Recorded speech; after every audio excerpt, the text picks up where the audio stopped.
Uncommon James in the middle. He's just got an explosive turn of foot. I think that's his best asset.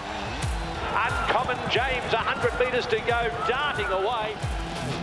Not going to be an easy task at all, sort of taking on the Western Australians in their backyard.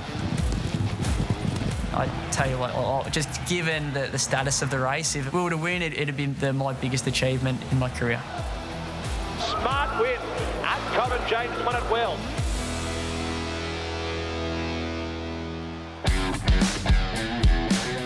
Both sides, my mother and father's side, have sort of been in racing for a long time down in sort of Victoria, and Hoysted name obviously down there, and with my mother's side being a Hickmont, was sort of born into the industry, I guess, and was always going to be doing something with the horses.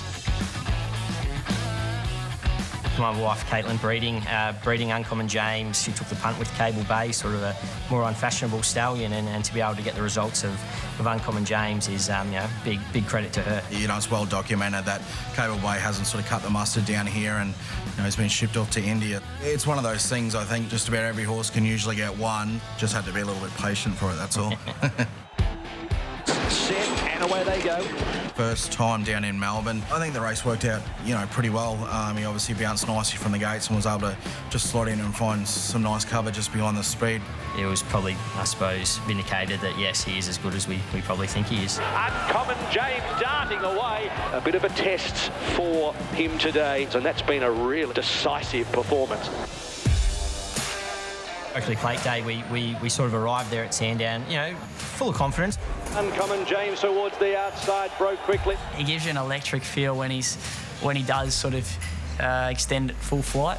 Going like the wind around the corner. It was just inside the 300 metre mark. I thought I was going to win just from obviously knowing him well, and when I really asked for his effort in the past, he's always found again, and he done that day. Uncommon James and Asfura up to Zoo style. It's kicking. Off he went, and it took out his first Group 1. Uncommon James holding on and won the Oakley Plate. Not that I've been training for a long time, and look, there's a lot of people out there that, never are fortunate enough to have the sort of horse to be able to win a race like that and can be good trainers in their own right, but that sort of felt like it was never going to happen. It just makes you feel like you've sort of, really made the grade.